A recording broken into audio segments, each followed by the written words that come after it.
de nuestro amigo Sócrates y de los sofistas, que no son la misma cosa, pero bueno. Ha sido muchas veces confundido Sócrates con los sofistas. Ahí lo tienen al amigo Aristófanes, que en las nubes pone a Sócrates como ejemplo del sofista. Pero hablemos de él. Todos sabemos quién era Sócrates, un hombre cuya vida está a la altura de su pensamiento. ¿De qué manera hace uno que la vida esté a la altura de su pensamiento? Bueno, hay dos maneras. La primera es elevar la conducta a la altura de nuestros pensares. Y la segunda es rebajar los pensares a la altura de nuestra vida. No hablemos de la obra de Sócrates porque no existe tal cosa. Porque, como todos sabemos, no dejó escrito alguno. Este es un conocimiento cuya dificultad suele exagerarse. Se cree que saber que Sócrates no escribió nada consiste en una señal de gran sabiduría. Es así. Y que no saberlo implica ser uno un mal gobernante. Yo sé, es mal gobernante, pero por otras razones. Que no tienen nada que ver con el no haber escrito obra Sócrates. Si, por ejemplo, este gobierno podría parecernos igualmente malo, aun cuando Sócrates hubiera escrito muchísimas obras. Pero tal cosa nos da idea, no tanto de la estatura del gobierno, que tiene su propia manera de mostrarla, sino de la oposición, que juzga que gobernar bien consiste en saber que Sócrates no escribió nada. Tengo malas noticias, no es eso. No. Sin embargo, las enseñanzas, no del gobierno, sino de Sócrates, enseñanzas que impartía, bueno, discurriendo con el que se le cruzara en el camino, en las plazas, bajo los pórticos, incluso en las cárceles, fueron inmortalizadas por su discípulo, Platón, punto tal que se dice que Sócrates fue un personaje de Platón. Y de hecho así es. Y Platón nos muestra a Sócrates como un sacerdote de la verdad, como un maestro de la justicia, un ejemplo de virtud, lo cual es posible que haya sido. Algunos datos que a nadie importan, pero a mí sí. Nació en el año 469 a.C. Su padre era escultor, su madre era comadrona, era partera. De joven participó en expediciones militares, me refiero a Sócrates y no a su madre. Y después incursionó en la política. Era feo incursionar en la política.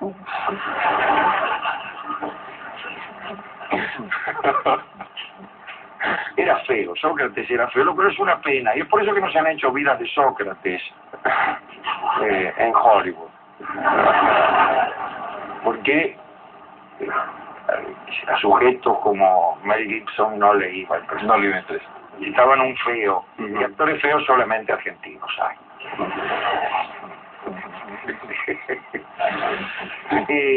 Era un hombre muy sereno, etcétera. Todas esas cosas que se dicen de los hombres cuando han muerto hace muchos años. Y ahora hablemos de los sofistas. ¿Qué tiene que ver Sócrates con los sofistas? Porque en esa época estaban en boga los sofistas, estaban muy de moda. Era una especie de sabios que no eran investigadores o indagadores filosóficos, sino profesores que estaban más preocupados en hacer fortuna, enseñaban a hombres ricos, que no en buscar la verdad. Y desarrollaban un arte, que era el arte de discutir con razonamientos sutiles, y era más importante para ellos el resultado exitoso de la discusión, más allá de estar defendiendo postulados verdaderos o falsos, ¿no? Y esto, este arte erístico le llamaban eso, ¿no? Era de una gran importancia, los cautivaba. A muchos de nosotros esto también nos ha cautivado en alguna época de nuestra vida. especialmente cuando uno se asoma al razonamiento, digo, en la adolescencia, suele sentir, si es que no ve el programa de Tinelli, una cierta perplejidad ante la posibilidad de defender con idéntica destreza posiciones opuestas. Y juega uno mucho a eso hasta que uno le empieza a molestar eso. ¿Y qué hace uno después? Se preguntará usted. ¿Y qué hace uno después? Nada muy distinto. Como ya sabe que después de todo hay en el almácigo de la razón argumentos para defender cualquier postura, elige aquella que le dicta no la razón, sino el corazón. Entonces elige a sus amigos por su buena cara, etc. Por eso a mí cuando algunos critican el voto pasional, Ahí está. a mí no me parece bien esta crítica. Muchas veces uno acierta más con la pasión que no con la razón. Y me parece bien votar pasionalmente. Votar porque a uno no le gusta la cara de este tipo, votar porque su papá también era radical. ¿Y qué hay con votar así? ¿Qué hay con votar así? Después de todo, uno no es solamente su razón, sino también su voluntad, su pasión, su sentido estético, su sentido ético, muchas cosas más allá de la razón, por suerte. Cosas que están más allá de la razón son las más divertidas. Salvo que uno lleve la razón incluso a estos terrenos donde las cosas se ponen divertidas. Y donde aparece la razón, ahí lo que era divertido ya no lo es. Bueno sería estar con una señorita a silogismo limpio. Bien, el más famoso de los sofistas fue Protágoras de Abdera. Abdera era una ciudad que quedaba por allá donde Judas perdió el poncho, no lejos de Macedonia. Usted agarra el mapa de Grecia, vaya a buscar el mapa de Grecia. Voy. Vaya. Está ahí abajo, a verlo. No, este es la provincia de Buenos Aires. Más o menos. Bueno, arriba a la derecha, como quien va para Macedonia. No. Ese no. Es un paraje. No lejos detrás. Hay sobre la importancia de la ciudad de Abdera en la literatura argentina. Consúltese el extraño cuento de Leopoldo Lugones llamado Los caballos de Abdera, que termina diciendo es Hércules que llega. Bueno, Protágoras. ¿Quién era Protágoras? Bueno, un tipo. No importa. Protágoras decía más o menos que todo es verdadero. Contrariamente a Gorgias, que decía que todo es falso. En realidad no decía esto. Nos dicen los manuales de filosofía que decían esto. Dirían algo más complejo. Si nadie dice esto, y solamente esto. Estuvo en Atenas alguna vez Protágoras y se hizo famoso. Era sofista, enseñaba por algunos mangos. Por ejemplo, usted Rolón iba y le decía: che, Protágoras, enséñame algunas cosas, si yo me luzco ante mis clientes. Pacientes. Bueno, y él le enseñaba. Fue amigo de Pericles, el de Dios se lo pague, y lo admiró mucho. Según nos cuenta el propio Plutarco, que ha sido uno de los grandes batintines de la historia. Y así debió coincidir seguramente con el ya mentado Gorgias, con Hipias, con Pródico, en fin. El libro más famoso se llama Sobre los dioses. Y ahí ya desde que empieza nomás parece, digo, porque las obras de él se han perdido enteramente. Nos quedan sí fragmentos que otros han rescatado, Araca. Pero ya desde el principio de Sobre los dioses empieza a dudar de la existencia de estos. Y esto le cayó mal a la gente en Atenas, lo desterraron. No es que lo condenaron al ostracismo, que era otra cosa, algún día explicaremos la diferencia, sino que lo desterraron. Y entonces se tomó un barco que iba para Sicilia, se hundió el barco y el tipo se ahogó. Protágoras. Diógenes Laercio, nuestro amigo, hace una lista de las obras que se conservaban en la época de Diógenes, que creo que era el siglo III, después de Cristo, que se conservaban, digo, de Protágoras, sobre la lucha, Sobre la lucha debe ser una mala traducción, sobre el agón, debe ser el agón, de agón viene agonía, es lucha, pero también un espíritu contrario a náusico, es el espíritu de competición, el espíritu de emulación que tenían los griegos. Bueno, sobre las matemáticas, sobre el Estado, sobre la ambición, sobre el infierno, sobre las virtudes, sobre las malas acciones, sobre el estado de las cosas al principio. Y resulta ser que en toda esta lista que da Diógenes Laercio no está el libro sobre los dioses, que fue el que le valió el destierro. Pero bueno, no estará bien la lista de Diógenes Laercio, lo que sé. Sí. Y Protágoras fue el de Evatlo. Evatlo, esto sale siempre en el Villiquen. Protágoras tenía un discípulo al quien le enseñaba a litigar. Digamos, era abogado, Evatlo. Y entonces hicieron un pacto según el cual Evatlo se comprometía a pagar el justiprecio de la enseñanza a Protágoras allí donde ganase su primer pleito. Pero resulta que pasaba el tiempo y Evatlo no litigaba. Y al no litigar no ganaba pleito alguno y no le gatillaba a Protágoras. Enojó entonces Protágoras y fue donde los jueces y dijo, bueno, voy a demandar a Evatlo. Si es que le gano el juicio, cobraré.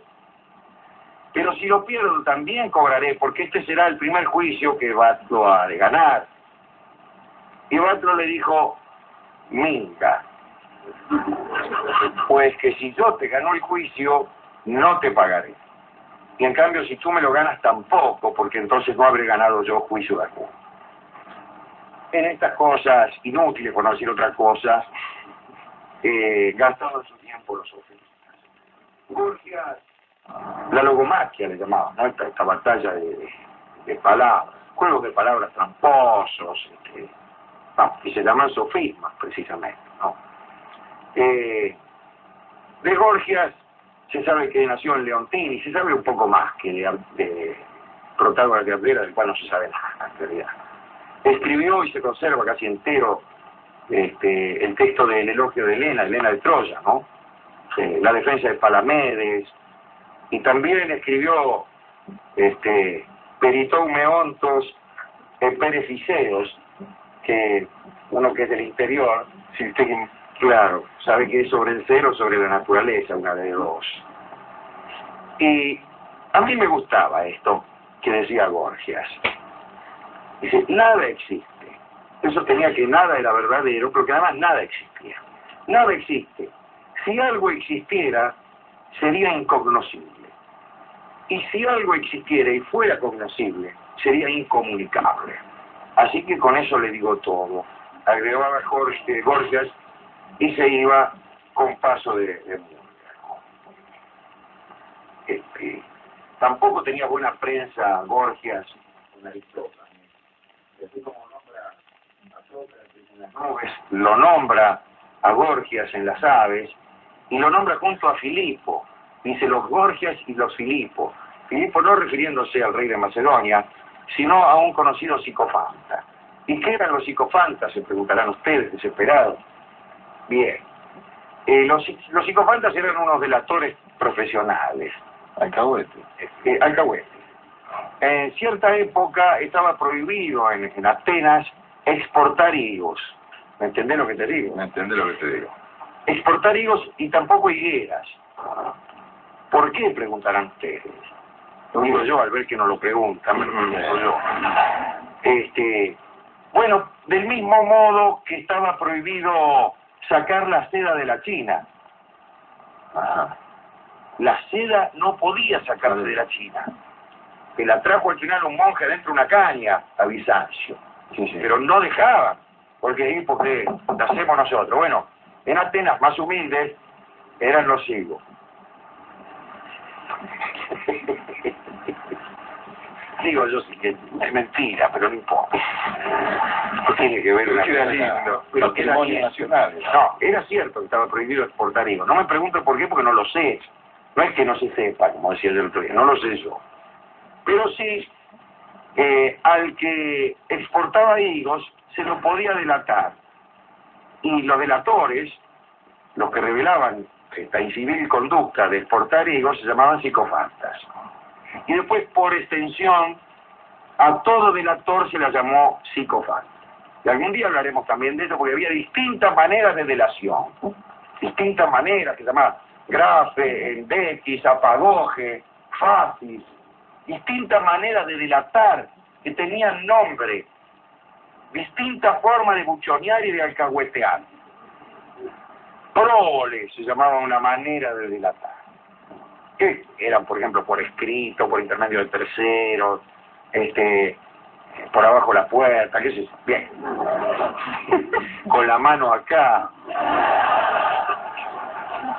De querusa. Sí. Y lo que se llama, por ejemplo, apagoje, es de querusa. La Bien. traducción es... Exacto. Ese era Gorgias. Ese era Gorgias el que decía esto que me gusta, no, mejor dicho, no me gusta nada. En realidad, ambas posturas, la de Protágoras de Abdera y la de Gorgias de Leontini, eran relativistas. Protágoras también decía que el hombre es la medida de todas las cosas, homo mensura. Pero lo decía no con un criterio humanista, sino más bien diciendo que cualquier decisión de orden personal era verdad, era verdadera y era una moral. ¿Qué es lo que por ahí postulan algunos señores, hoy más bien por comodidad que por lectura de Protágoras? Lectura que por otra parte se hace en un rato porque se han perdido toda la hora. Bueno, la sofística había sembrado pues la confusión en el pensamiento. Todos los valores del espíritu quedaban disueltos. La verdad, la virtud, la ley, todo eso era relativo. Y ahí aparece Sócrates. En ese contexto aparece Sócrates. Y él discutía como método, lo cual puede hacerlo parecer como un sofista, pero no era sofista. Él había inventado un sistema, me gustaría tener más tiempo para hablar de esto, así se aburren más todavía, que se llamaba mayéutica, con el cual mediante preguntas, como los psicoanalistas, conducía el diálogo de tal modo, claro, conducía el diálogo de tal modo que el alumno llegaba a la verdad como si la sacara de dentro suyo. La mayéutica viene de Maya, que en griego quiere decir partera, la profesión de la madre de Sócrates. Y para Sócrates el conocimiento era algo que todos poseemos y que el maestro debe ayudar a parir. No está mal esa idea. No es una idea distinta a la que tenía el Buonarroti, Michelangelo, con respecto a la piedra que él trabajaba. Él decía que la obra estaba ya dentro de la piedra, que estaba ya dentro de la piedra y que el escultor, el artista, el óptimo artista, como dice él en un soneto, que era buen sonetista, ayudaba a sacar de adentro de la piedra, que ya estaba, y él la veía, él juraba que veía una piedra y ya adivinaba la obra que había dentro, como Sócrates quizá adivinaría los conocimientos que estaban dentro de sus alumnos, aunque hay que reconocer que algunas personas tienen los conocimientos tan adentro que no hay partera que se los saque. Ni con force. Que no hay cesárea que le haga parir el mínimo vislumbre de conocimiento a su hijo, señora, Cerrá que le no hay dijo la nada. maestra. Bien, y aquí la famosa historia de solo sé que no sé nada, que no es un gesto de humildad en Sócrates, no, más bien lo contrario, es un individuo bastante soberbio. Una vez se le ocurrió hacer preguntas a los entendidos en artes, en ciencia, ¿cierto? Y vio que el maestro de música no sabía decirle qué era la música, y el entendido en matemáticas no sabía decirle qué era el número, lo cual es un error de Sócrates. Porque para decir qué es la música no hay que ser entendido en música, y para decir qué es el número no hay que ser entendido en matemáticas. Para eso está la filosofía. Pero en todo caso descubrió que nadie sabía nada y creían todos saber, mientras que él por lo menos sabía una cosa, a saber que no sabía nada. Y este era el fundamento de su método. A partir de preguntar como un ignorante, conducía al alumno, si tenía suerte, calculo, a encontrar las respuestas. Y bueno, pero frente a este relativismo de Protágoras y al escepticismo de Gorgias, Sócrates nos aparece más humano, a pesar de que jamás haya escrito una palabra, su pensamiento todavía a través de Platón sigue influyendo mucho. Pero le fue mal. Se enemistó con los muchachos. Dijo algo, lo calumniaron, Pipo lo acusó, un psicofanta lo acusó, lo delató. Y había falsos psicofantas también. Digo, tipos que levantaban calumnias, que hacían falsas delaciones. Que en su momento también fueron castigados, los falsos delatores. Eran delatados por otros psicofantas. Que a veces, por cierto, levantaban calumnias en ese sentido, ¿no? Acusaban falsamente a un individuo de ser un falso delator. Pero esto a veces era delatado por otros delatores. Muchas veces falsos.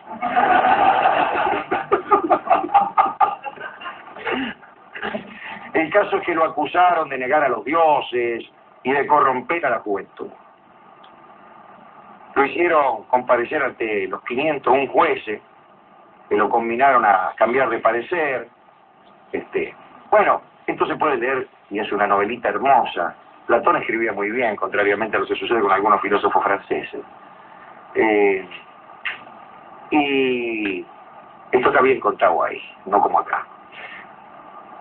Y Sócrates dijo, yo prefiero morir antes de abandonar la búsqueda de la verdad y no me cambio, qué sé yo. Entonces, sucedió aquello que les digo, ¿se acuerdan? Que había una instancia jurídica en la cual se le preguntaba al acusado qué pena se impondría en Atenas. Y si el tipo la iba de mixto y decía, bueno, yo la verdad que soy un miserable, pónganme 25 años de cárcel, los tipos decían, a ver que no es tan malo. Claro. Y la sacaba barata. Iba menos. Pero Sócrates no, dijo, y yo, qué pena me impondría por lo que hice, y yo me daría una pensión vitalicia. Y entonces se enojaron los tipos. Mirá, dice este tipo, y por 281 votos contra 220, tenemos aquí el escrutinio, los buenismos, tenemos 2 mesas de Atenas. En coteta. En contra de Sócrates 281, a favor 220. Si hay no más. Esto en boca de uno. Aurelio había dado. Aurelio fue el que le pasó más cerca. Sí. No sé a qué, pero le pasó cerca.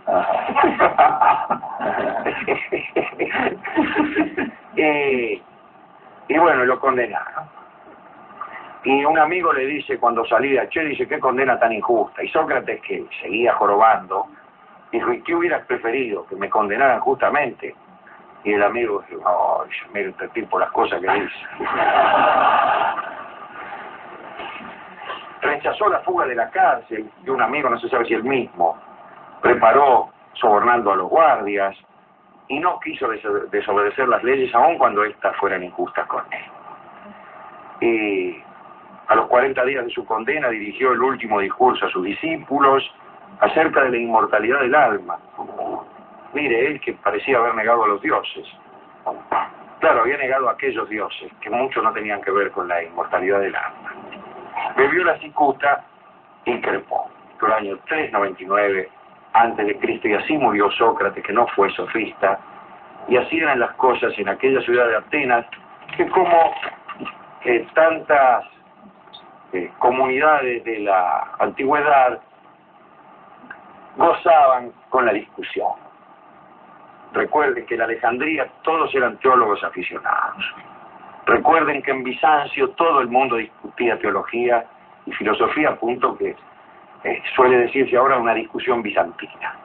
Los panaderos filosofaban y exponían sus teorías acerca de la Trinidad en las plazas de Bizancio. Y acaso convenga dedicar esta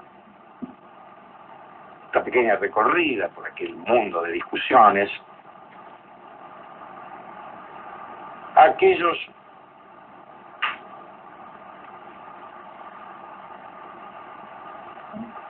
que, desdeñando la mera diversión de discutir, apuestan a sostener con el cuero lo que dicen con el pico y ponen un pedazo de sangre en la opinión, un poco de pasión, un poco de injusticia,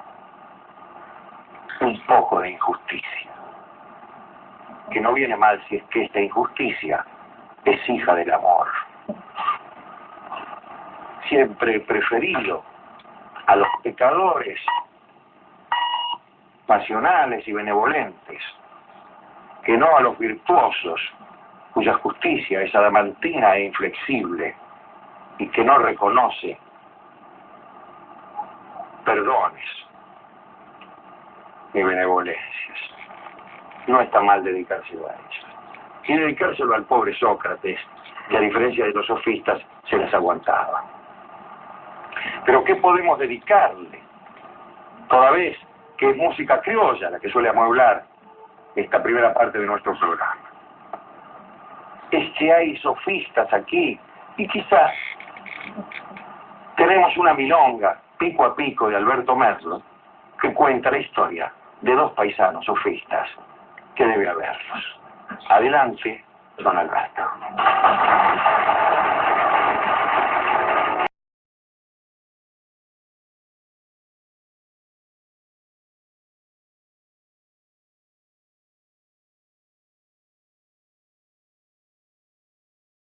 Hablaremos esta noche de la llegada de la Inquisición a Portugal.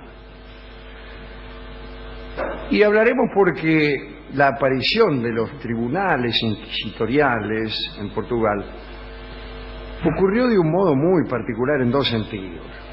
Fue un hombre solo el que lo hizo y su método fue muy extraño. Vamos a ver lo que sucedió. No bien terminemos con las peregrinaciones a la fiesta de al lado, que terminan todas con la puerta abierta. Desde los comienzos del siglo XV, el Papa Bonifacio IX estaba intentando inútilmente instalar la Inquisición en el reino de Portugal. Había nombrado a un dominico llamado Vicente de Lisboa inquisidor general. Le dijo, mire, usted es el inquisidor general. Pero a Vicente de Lisboa no le fue bien. El rey de Portugal, Juan I, escribió al Papa para decirle que el establecimiento de la Inquisición en su reino se oponía al bienestar de sus vasallos, a sus propios intereses y al interés de la religión. Mira vos, Juan. Dijo además que había notado en el trabajo de Vicente de Lisboa algunas anomalías. El Papa Bonifacio atendió los reclamos de Juan I y revocó los poderes que había concedido a los inquisidores. Autorizó incluso a un tal Marcos, que era obispo de Sinigalia, para absolver a los que Vicente de Lisboa había acusado. Reubicó en sus cargos a todos los que el tipo había echado. Mucha gente se vio libre del temor de que les confiscaran sus bienes. Después de aquel intento, el Papa siguiente, Clemente VII, también intentó que la Inquisición tuviera residencia fija en Portugal. Pero no hubo caso. Unas disputas entre la curia romana, siempre más cerca de España, ¿no?, y la corte de Lisboa, impedían que el Santo Tribunal llegara a Portugal. Tiempo más tarde, casi a mediados del siglo XVI, el rey de Portugal era Juan III, y fue durante su reinado cuando se produjo el hecho que vamos a contar ahora. Hay que decir, Juan III tenía una hija que era María de Portugal, fue la primera esposa del príncipe de Asturias, Felipe, que luego sería Felipe II. Y aquella muchacha, ya hemos contado acá su historia, murió a los 18 años y no pudo ser reina de España. No será mucho pedir que dejemos de ir y venir por un rato, aunque sea. Bueno. En el año 1539, esto es lo que ocurrió, ¿no? En el año 1539 se presentó en Lisboa un legado del Papa. Había llegado hasta allí, según decía, para establecer la Inquisición sobre cimientos inquebrantables. El legado, que se llamaba Saavedra, presentó al rey Juan III la credencial del Papa Pablo III. Llevaba otras cartas de Roma para los principales dignatarios de la corte. Sus patentes de legado estaban firmadas, selladas y contenían amplios poderes para nombrar un inquisidor general y todos los jueces del Santo Oficio. Lo curioso es que este Saavedra en realidad era un impostor. Ningún papa lo había enviado allí y había falsificado todos y cada uno de los documentos que llevaba. Saavedra había aprendido el arte de la falsificación en Roma y se había perfeccionado en Sevilla. Desde allí había llegado a Lisboa junto con dos cómplices que se hacían pasar por clérigos. Saavedra ganó rápidamente el favor y el respeto de Juan III. El rey pensaba, que ya que no se podía contrarrestar el avance de la Inquisición, que se había instalado en casi todos los países, aceptó la carta de este tipo. Y el impostor, que más que nada quería vivir cortesanamente y chupar de ojo en los boliches, comenzó a edificar la burocracia de la Inquisición en Portugal. Y al principio le fue bien. Saavedra tuvo a su servicio a más de 120 ayudantes. Para enfrentar los gastos recibía de Juan III y del gobierno de Sevilla, por donde antes había pasado, sumas cuantiosas en nombre de la Cámara Apostólica de Roma. Cuenta uno de los cronistas de esta historia, en este caso es Voltaire, que el plan que se habían propuesto aquellos impostores lo habían concertado con el artificio más deslumbrante. Una razón los ayudaba.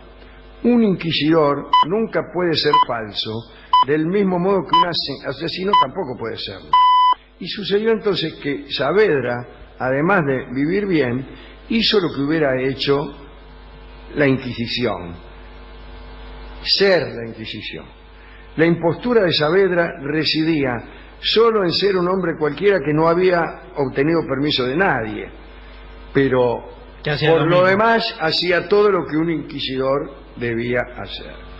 Cuando el rey Juan III preguntó un día a Saavedra por qué había llegado a Portugal sin que el Papa se lo hubiera advertido antes, el falso legado le contestó que una cosa tan apremiante como establecer la Inquisición no podía esperar.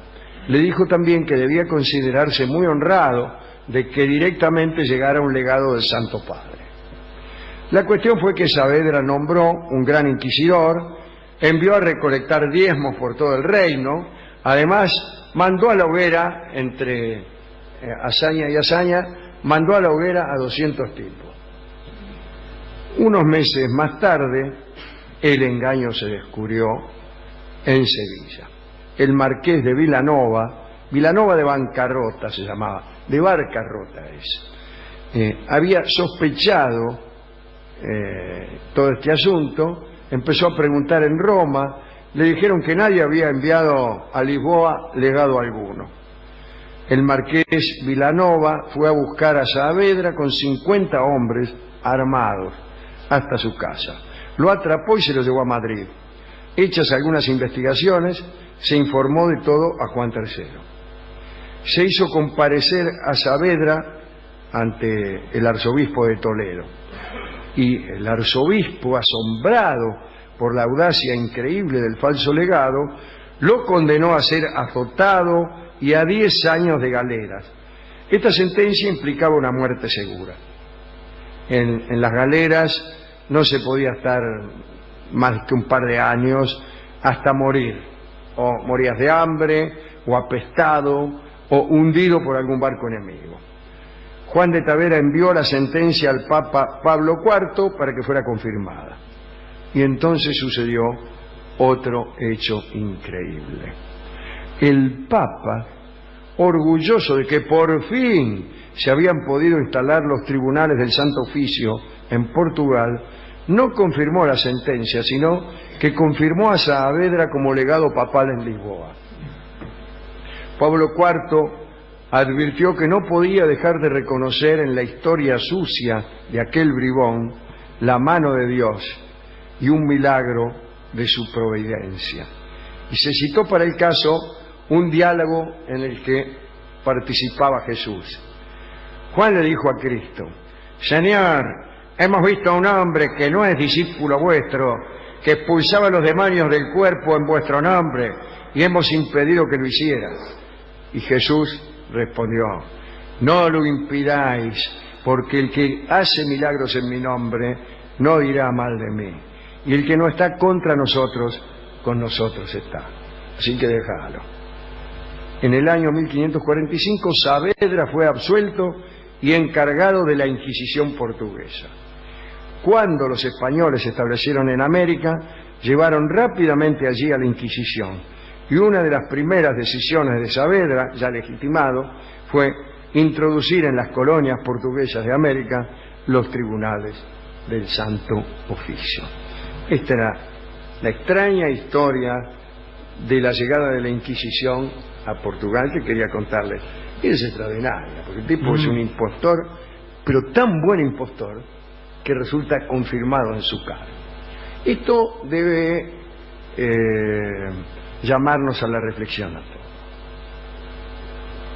todos. No sé qué resultará de esa reflexión, pero a mí me parece que un buen impostor es mejor que un mal legado legítimo. Sí. Un buen novio clandestino es mejor que uno malo con el que está de acuerdo toda la familia.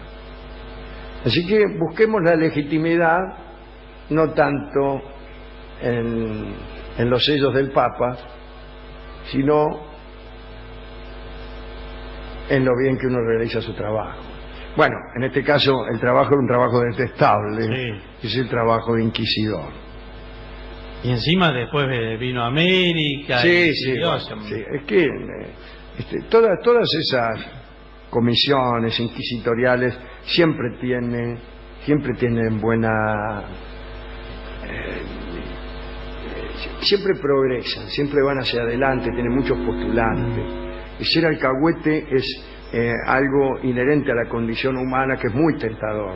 Cuando usted pone un cartel, se necesitan alcahuetes, aparecen desde abajo de las piedras gentes que tienen una fuerte vocación, o inquisitorial, o de chupamedias, o de ortiga. Es que eso fue lo que pasó con Saavedra. Pero en este caso, Saavedra lo que nos enseña es el arte de la impostura, que consiste en ser más perfecto que el legítimo. Una buena falsificación es lo que se llama la falsificación ascendente, que es donde el objeto falsificado es mejor, es superior que el original. Bueno, no sucede muy frecuentemente, pero es deseable que a uno le den una falsificación mejor que la original. Hemos ido, en este caso, a la discoteca, explicamos esta historia y este hombre no sabía muy bien qué decir, ¿no? ¿Y quedó conmovido por la historia? No, pero nos dijo que si necesitáramos a alguien que nos contara qué es lo que andan diciendo de nosotros por ahí, él podía anotarse. Claro, sí, me imaginé que iba a ser el primero. Bien, y nos dio esta canción que se llama Una casa portuguesa, que es la casa en donde funciona desde luego la Inquisición. Ese es el sentido metafórico de este bello fado que escucharemos ahora por Amalia Rodríguez, que es la mejor cantante de canciones portuguesas del mundo.